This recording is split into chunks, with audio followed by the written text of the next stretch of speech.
এই দুনিয়ার পুরো জীবনটা এটা হচ্ছে লালসাময় একটা জীবন, লোভ, মরিচিকা, মায়াজাল।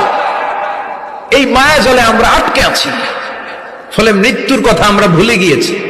পাগলের মতো ছুটছি, আরো টাকা লাগবে, আরো খ্যাতি লাগবে, আরো যশ লাগবে, আরো দাপট লাগবে। আমার এত টাকা দিয়ে কি হবে? এত সম্পদ দিয়ে কি হবে? এত ব্যস্ততা দিয়ে কি হবে? তোমার স্টপ, থামুন, অনেক হয়েছে। আম্মা থামুন, take a rest and think about death. Think that you have to go back to your Lord.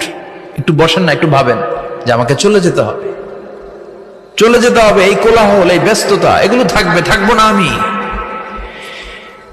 সাইয়েদনা Omar Faruk বলেছেন, মুতু ক্বাবলা আন তামুতু, মরার আগে একবার মরো। হাসিবু ক্বাবলা আন তুহাসাবু আলাইকুম, তোমার হিসাব নেওয়ার আগে তুমি একবার নিজের হিসাবটা করো না। কাগজ বের করে একটু লিখো না কি কি ভালো কাজ করছিলা, যেগুলো দিয়ে নাজাতের ওয়াসিলা হতে পারে। 1 2 3, আর কি কি আকাম কুকাম করছো দেখো না।